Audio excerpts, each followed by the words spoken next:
ingkang sampun maringi pinten-pinten kenikmatan dumateng kita sehingga kita saged makempan dalam subuh punika kanthi sehat walafiat. Sehat sedanten ya, ibu ya, ngembang ya, alhamdulillah.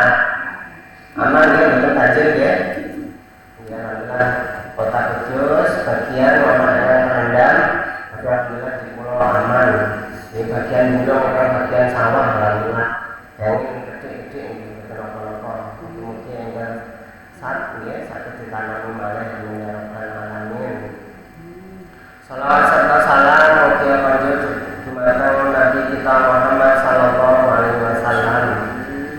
Bila sepuh punika kita lanjut pengawasan hadis saking kitab Mukhtarul Ahadits An-Nabawiyah ingkang ditulis ingkang dikumpulke saking Sayyid Al-Hashimi saking Katan Mesir.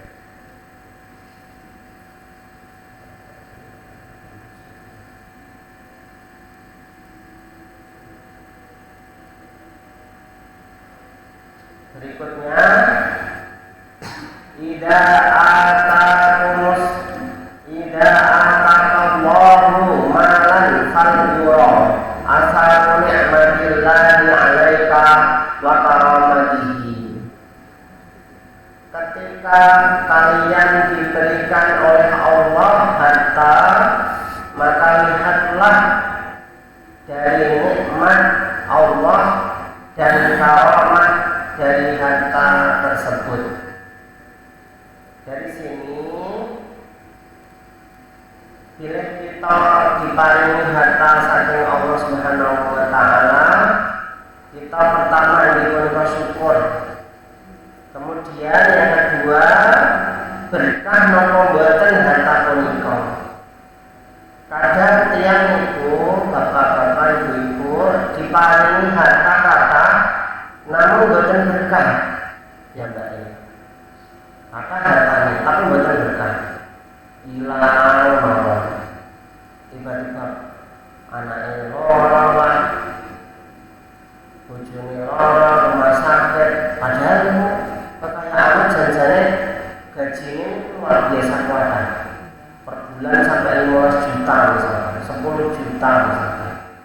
Sementara orang ingkang diparingi harta kecil, ya, pemasukannya cuma paling 100.000 sedinane 70.000.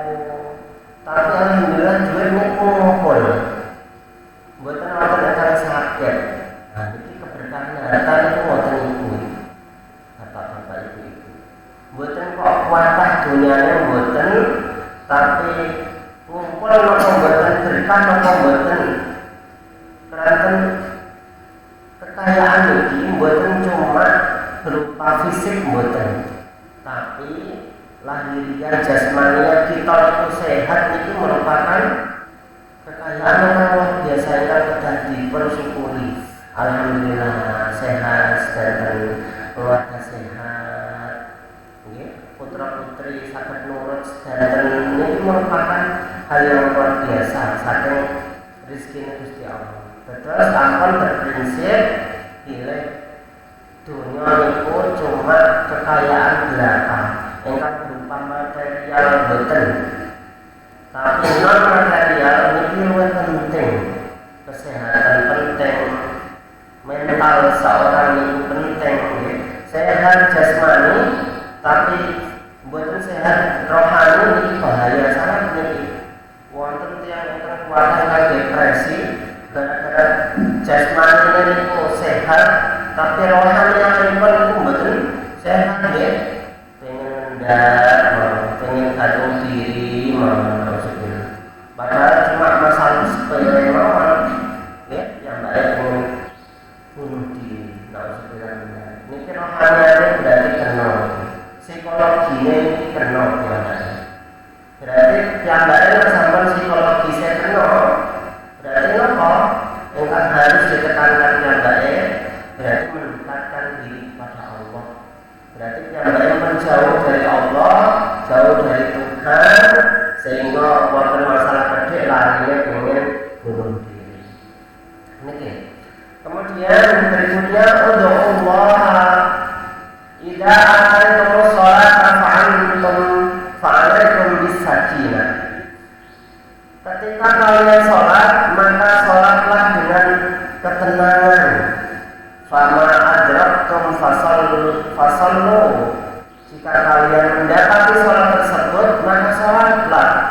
Fama fatakum fa'atimmu. Jika tidak mendapati sholat, maka cukuplah sholat sendiri. Ini bagi jamaah masbuk ya. Masbuk niku napa? Makmum ingkang ketinggalan sholatipun imam. Tegese pun koma piyambake nembe berangkat saking griya. Menawi putrane nangis, dia dikenduli putrane sehingga piyambake telat. Akhirnya cepet-cepet anjenipun ke masjid, ya.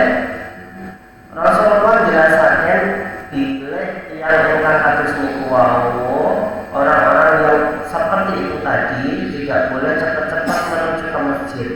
Sudah dengan santai mawon jalanipun, ketika mendapati imam maka sholatlah. Nah boten nggih pun nggih sholat piyambak ke masjid punika. Niki sayane wonten. Antara jamaah laki-laki perempuan sami, nggih ganjaranipun sami. Sehingga ibu-ibu sayangnya sholat ke masjid mawon, boten usah sholat ke rumah masing-masing. Sayangnya satu langkah menuju masjid niku merupakan kebaikan yang luar biasa, boten terkira katane. Nggih. Sehingga nanti nalika wonten akhirat nembe ngertos ganjaran kula semanten.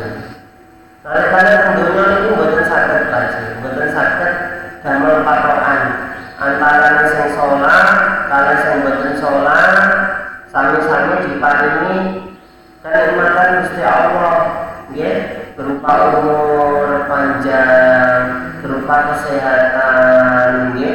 Kadang malah sing boten sholat diparingi rezeki luwih akeh daripada sing sholat. Wong kula sholat terus masjid tapi yo kere ngono kuwi bae. Nah, aku sholat malah itu juga mobil kuati.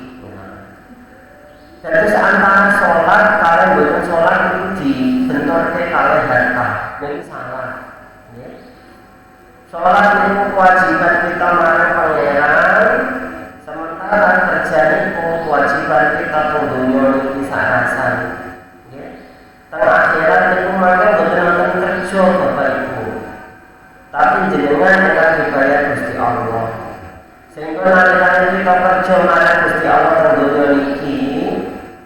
Perjalanan kita mau sholat berjamaah, ngaji kados ngeten iki, ngapalke Al-Qur'an, nggih, ngurip-ngurip masjid. Niki kerjane kita marang Gusti Allah. Nanti kami teng akhirat mangke mboten perlu kerja malih.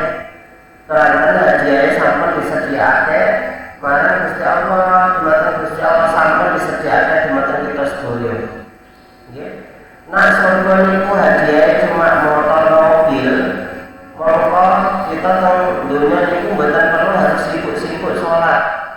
Tapi akhirat mangke kang disediakake hadiahe dumateng tiyang-tiyang ingkang muttaqin, tiyang-tiyang ingkang bertakwa marang Gusti Allah niku. Surga niku luase antara langit dan bumi disatukan dados tunggal. Ka'abdis samawati wal ardh uiddat lil muttaqin. Luase surga niku mboten terkira antara langit dan bumi disatukan. Nah, bumi sakasan niku nggih jenengan saged mengitari bumi niki paling nggih misalkan jenengan nyetok mobil paling 2 bulan niku saged ngitari bumi sedatane. Tapi misalkan yang baik betul pesawat bagus penate pesawat di Bali mampu mboten Mbak? Mboten alhamdulillah. Mboten krasa ya. Dan paling Mbak alhamdulillah. Jenengan kita mengitari dunia itu betul pesawat itu cuma pesawat sehingga mboten sekali lagi dunia itu kecil, tapi misalkan dunia itu disatukan kalian langit, masya Allah, luar biasa, betul kan tenang. Nikah surga. Dan selimut takin disediakan untuk orang-orang yang bertakwa kepada Allah. Sehingga sekali lagi, kalau kita sholatlah dengan penuh ketenangan. Ampun sampai oleh pikiran-pikiran sana saya. Wonten misalkan nanti sholat Allah Akbar dan maghrib, ya jaringan piye yo, ya mau lagi tak jaring malah udan. Niki biasa niki, pasti wonten ingkang membisiki kados wonten niku. Niki penggaweane setan nggih ingkang membisiki kula panjenengan sedaya niku setan. Setan niki nalikane bulan Ramadan ini yang tidak pernah dibondo kali Gusti Allah buatan satu kondisi kula panjenengan sehingga nalikane kita tarawih itu akan buatan berat berdaya lawannya setan itu mumpun buatan nonton makanya pada lebaran nanti mumpun nonton malah setannya tambah saya nih dan saya nalikane Ramadan ini dibondo, dibelenggu, yang baik bukan nonton setan.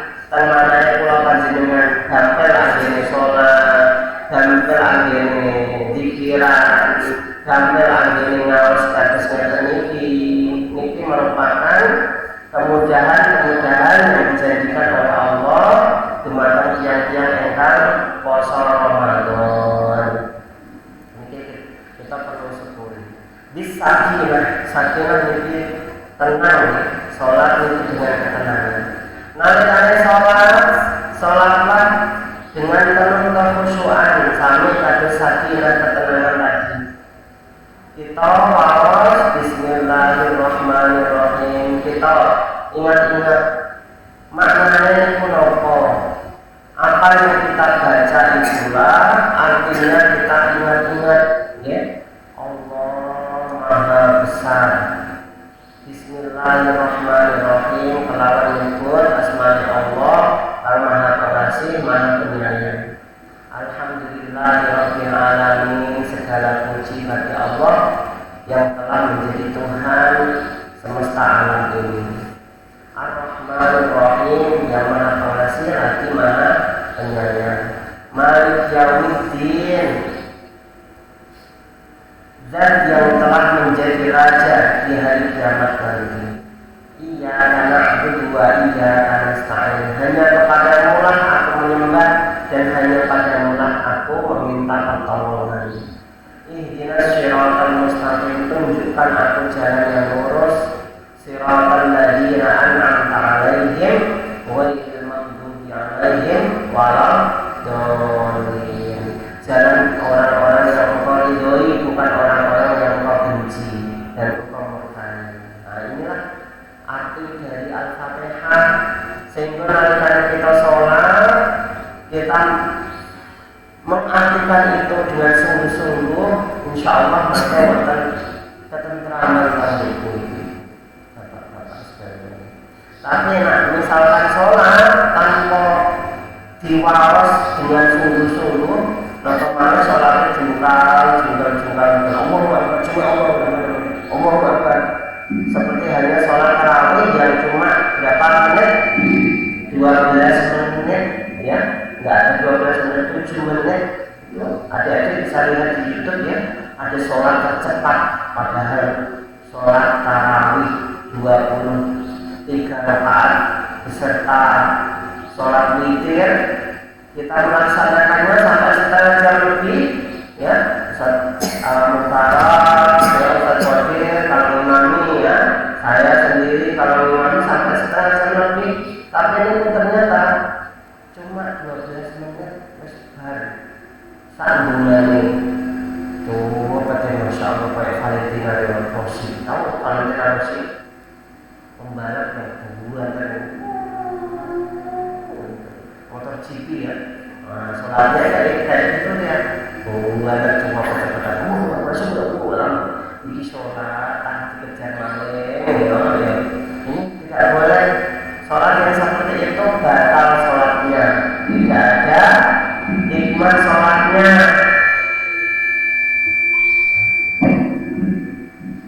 Ya, tidak boleh sholat kita melaksanakan sholat seperti itu. Harus dalam kondisi tenang, harus dalam kondisi khusyuk, harus dipahami artinya. Kalau tidak, rukun serta wajibnya tidak ditunaikan, maka tidak sah sholatnya. Kita seperti hanya sholat, tapi di akhirat kita tidak mendapatkan pahala sama sekali. Mau adik seperti itu? Tidak mau. Kita pengen sholat kita ada catatannya, ada di situ amal kita berupa pahala yang akan kita ambil.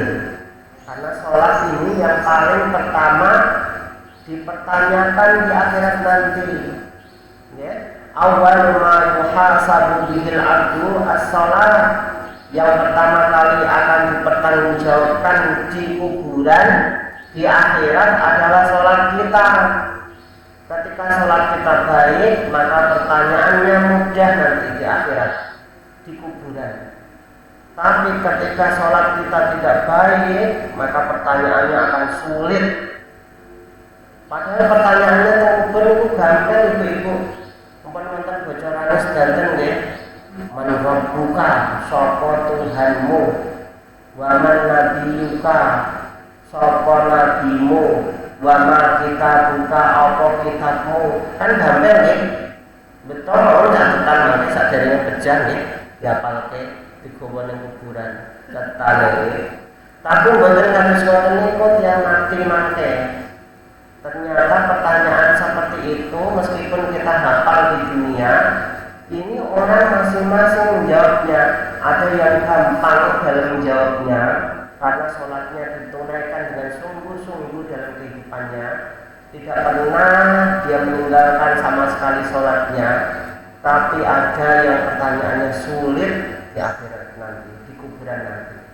Baru ditanyakan man rabbuka, dia tidak bisa menjawab. Gemetaran dia, yang dilihat adalah sosok seorang malaikat. Malaikat apa anak-anak? Yang di kuburan itu malaikat apa? Israil. Ayo, mungkar nakir bentar, mungkar nakir yang dalam kuburan. Mungkar dan nakir, masya Allah. Dua-duanya memohon dua jenis, masya Allah, punya sayap yang begitu besar. Padahal kuburan sempit ya, tapi nanti membesar dengan sendirinya. Ya Allah. Dan juga akan menyempit dengan sendirinya. Andaikan dia tidak bisa menjawab pertanyaan mungkar nakir itu dengan baik, maka dia akan dicepet sama tanah, ditindih sama tanah. Ya Allah, sakit gak kira-kira ditindih sama tanah? Orang kalau kena longsoran tanah mati gak kira-kira? Mati. Padahal kita terbuat dari tanah ya, betul ya? Kita terbuat dari apa? Nabi Adam itu terbuat dari tanah ya. Tapi kenapa manusia mati karena tanah?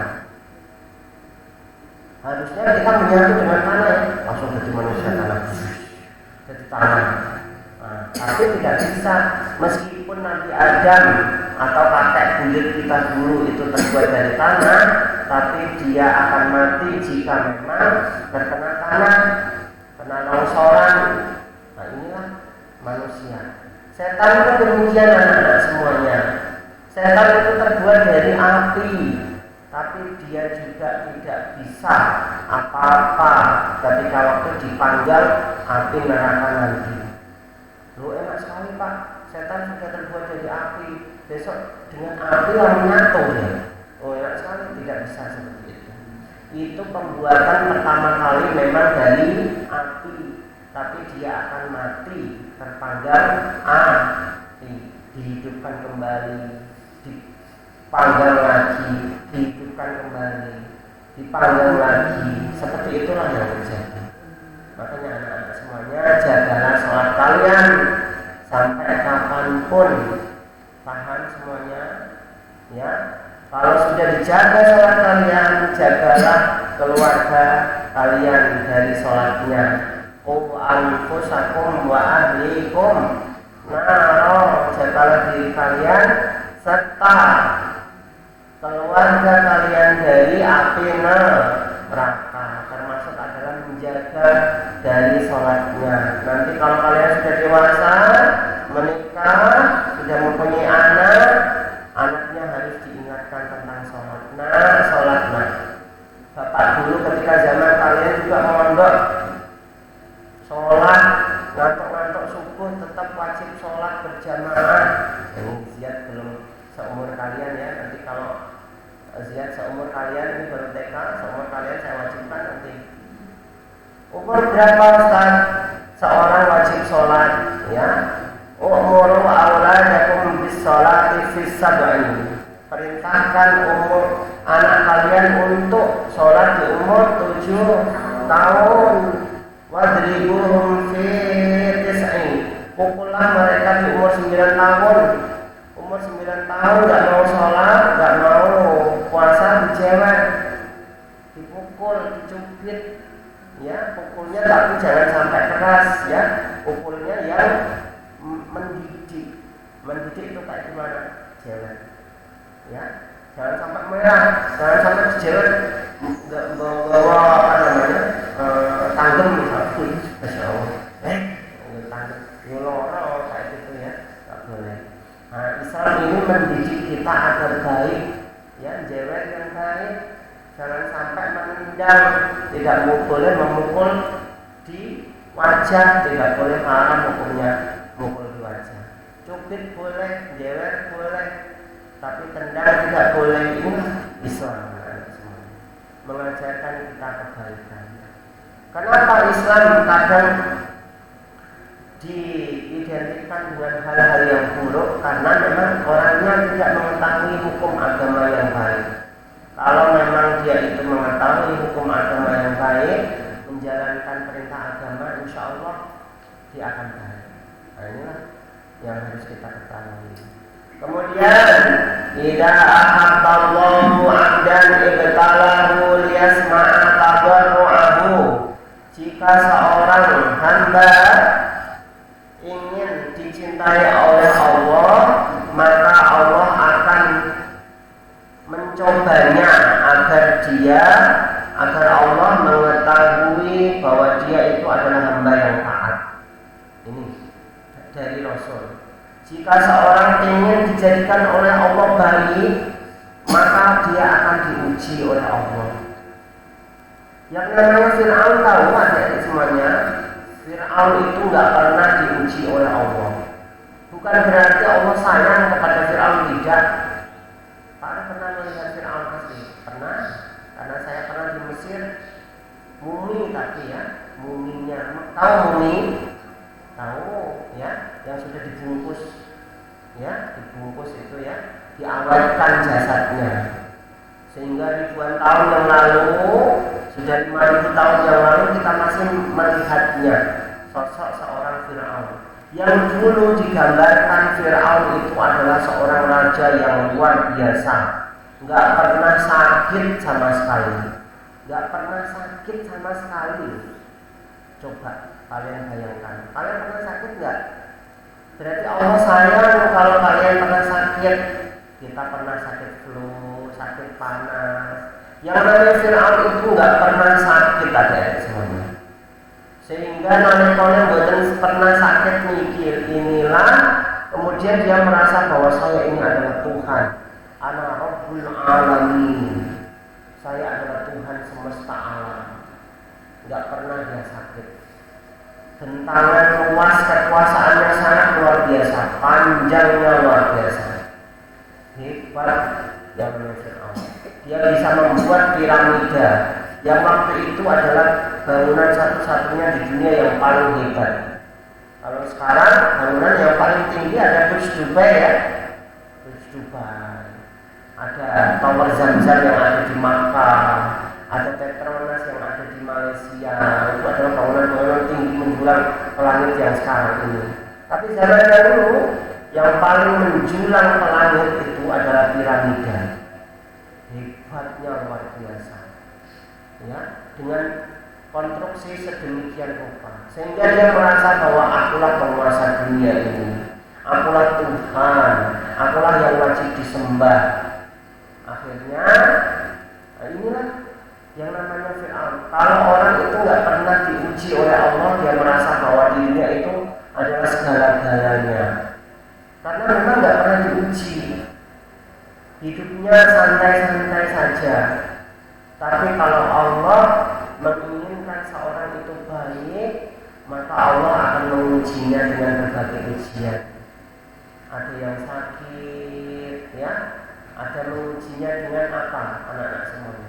Bapaknya meninggal mungkin, orang tuanya meninggal mungkin, ya, atau mengujinya dengan apa, jatuh mungkin, gagal mungkin, nggak bisa membaca mungkin. Akhirnya dia semangat lagi, belajar lagi agar dia bisa sukses suatu hari nanti.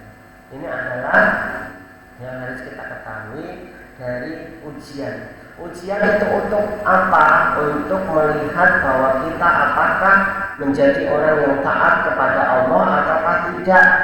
Kalau kita menjadi orang yang taat, maka kita lolos dari ujian tersebut.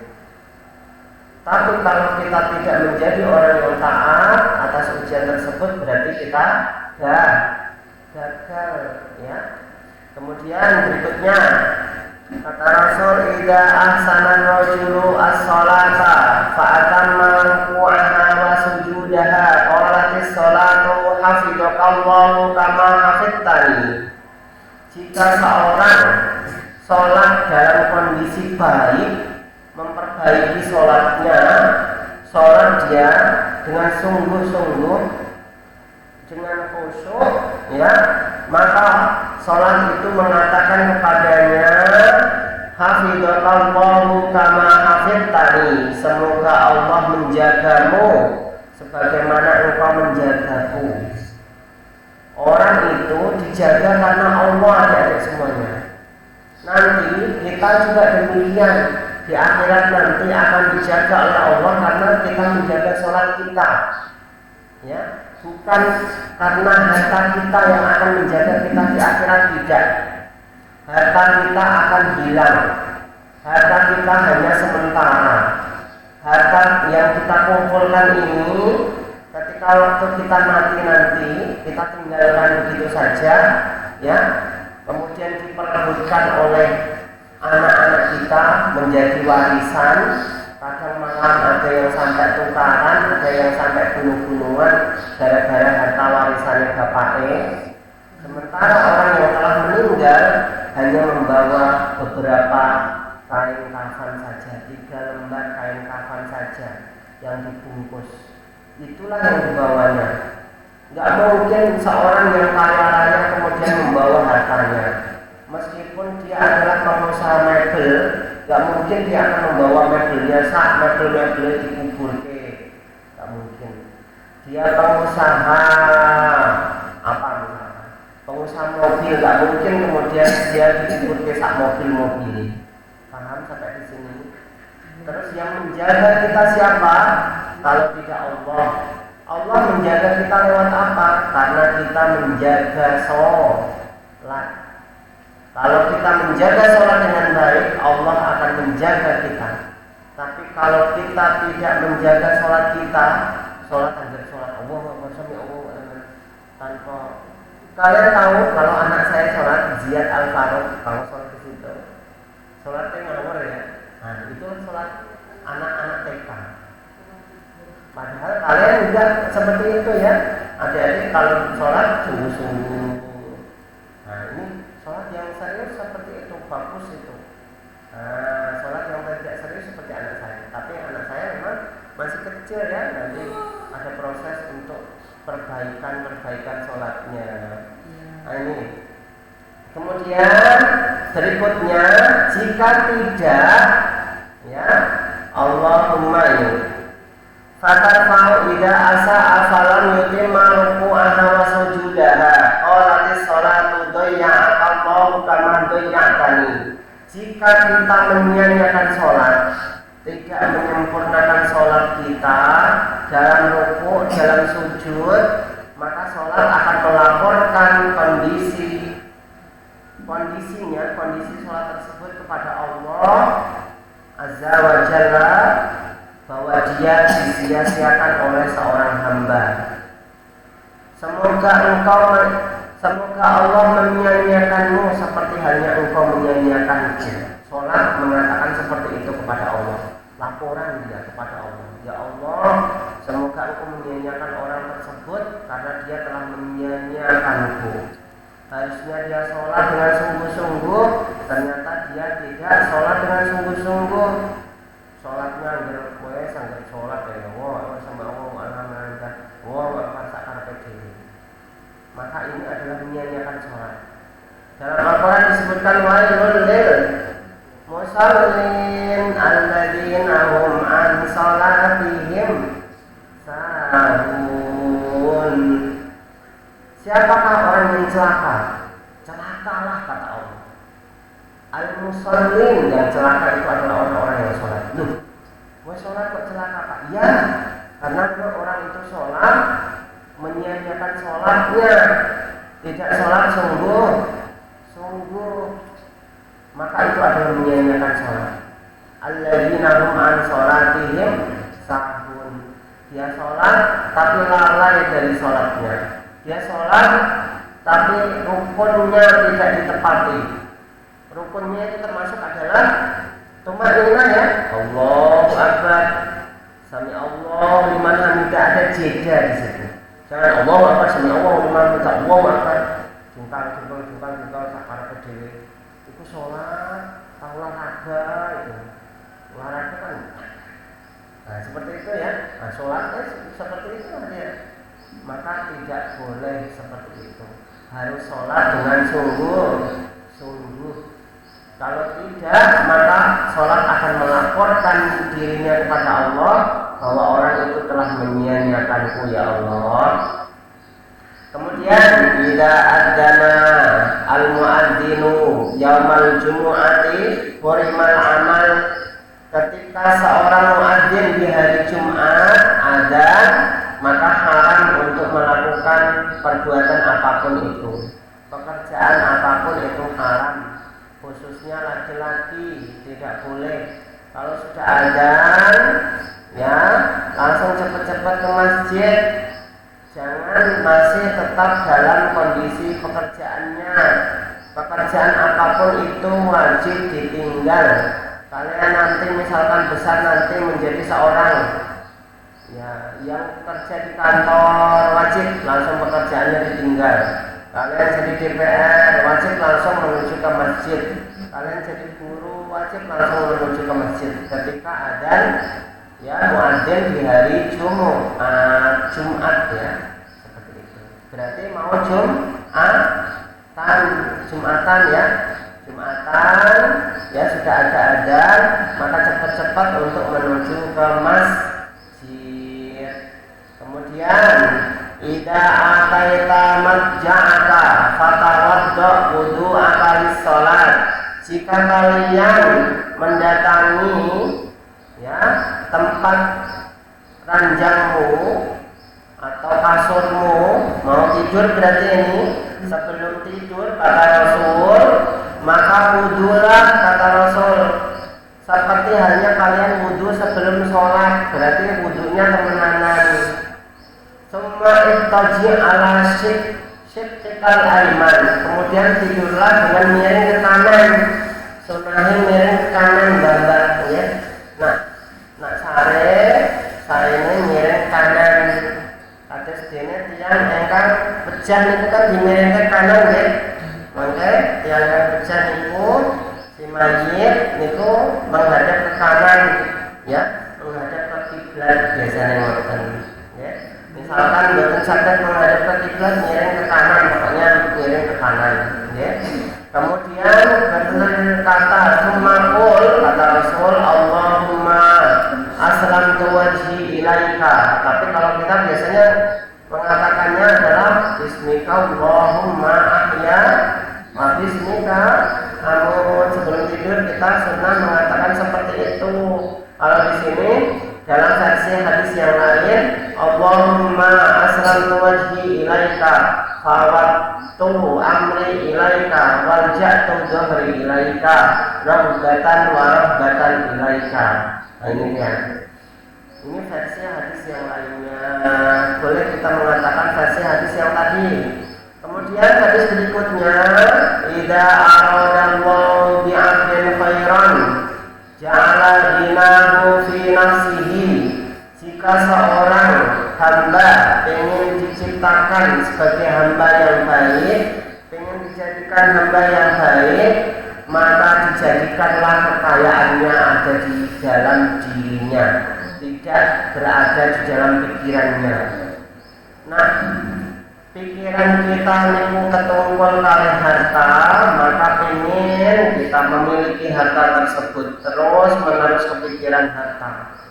Tapi kalau seorang itu ingin dijadikan hamba yang baik, harta itu hanya dititipkan di dalam nafsunya saja, tidak di dalam pikirannya, tidak hanya ada di dalam genggamannya saja.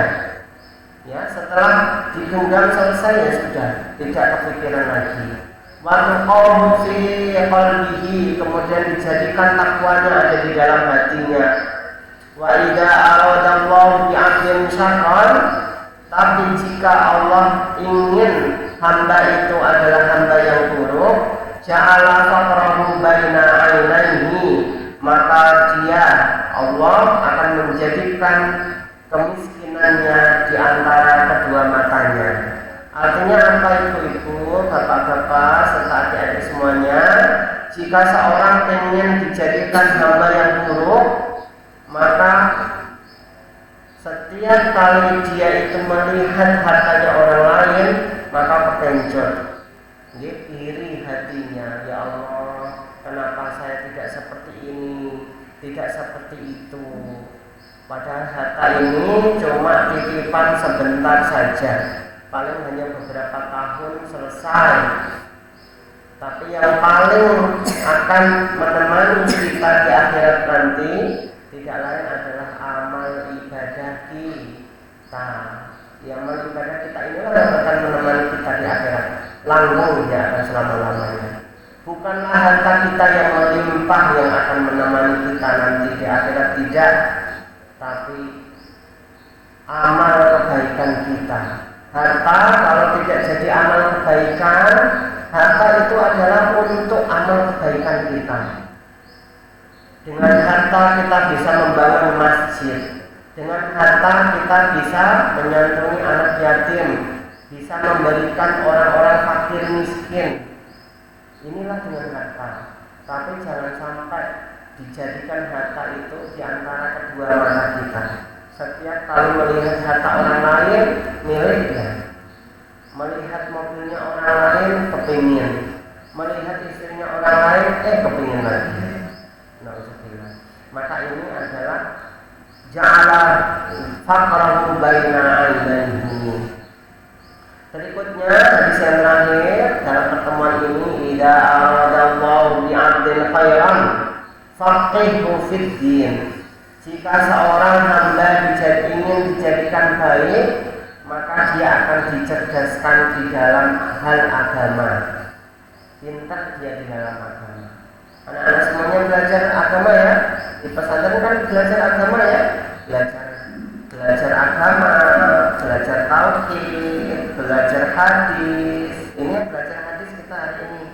Ya, belajar tauhid, mengenal Allah. Siapakah Allah? Allah adalah Tuhan kita. Di manakah Allah? Ada di mana-mana. Tidak bisa disentuh, tidak bisa diraba, karena saking besarnya Allah. Paham sampai di sini? Tidaklah seperti hanya Tuhan-Tuhannya orang-orang non-Muslim, Tuhannya orang Kristen pakai salib ya. Paham? Pernah melihat Tuhan mereka? Tuhannya orang Hindu Buddha, Budi. Ada yang di depan rumah, ada yang di dalam rumah, ya. Dia menyembah benda yang mati, yang kadang terbuat dari kayu, yang kadang terbuat dari batu, kadang terbuat dari lilin, kadang terbuat dari roti. Roti itu kalau dia lapar, dia minta maaf sama Tuhannya. Tuhan, maafkan aku lapar. Dijual lah bagian sirai saya, dimakan. Wah, Tuhannya dimakan sendiri, ya Allah ya Rabbi. Maka ini Bukanlah Tuhan seperti itu. Sampai di sini paham adik-adik semuanya? Tuhan kita siapa? Allah. Allah itu ada di mana? Enggak bisa terlihat di mana-mana Allah. Allah itu wa nahnu aqrabu ilaihi min hablil warid. Allah itu lebih dekat dengan kita daripada urat nadi kita. Terasa di sini Allah. Nadi kita ini memompa jantung kita memompa setiap saat ini, ada Allah di situ. Andaikan tidak ada Allah, maka tidak mungkin jantung kita bisa bergerak. Perputaran siang malam antara matahari dengan bulan yang terus-menerus mengitari bumi, ya, atau matahari dikitari oleh bulan serta bumi, itu pasti ada yang menjalankan. Nggak mungkin bintang-bintang itu tidak ada yang menjalankan. Andaikan misalkan tidak ada yang menjalankan, mereka akan saling bertabrakan. Paham di sini? Motor misalkan nggak ada yang menjalankan, dia tetap di situ di dalam tempatnya. Tapi kalau motor itu ada yang menjalankan, dia bisa bergerak dengan sendirinya. Orang motor aja kalau yang menjalankan ngantuk, ketabrak enggak dia? Ketabrak. Tapi Allah apakah pernah ngantuk? Andaikan Allah pernah ngantuk, bumi ini tabrakan dengan matahari. Mau kalian tabrakan dengan matahari? Kiamat kita, terbakar kita. Sampai di sini paham adik-adik semuanya? Itulah Allah yang tidak bisa tidur, yang tidak mungkin tidur. Kalaupun Allah itu ngantuk, sitik ngantuk baik, tabrakan itu langit dan bumi. Ya Allah, ngeri nggak kalian? Nah inilah tentang ketauhidan yang harus kita ketahui. Sehingga di sini kita mengenal apapun di pesantren itu mengenal apapun kita. Nanti saya kira itu yang ingin saya sampaikan dalam pertemuan kali ini. Terima kasih. Mari kita akhiri dengan hamdalah bersama.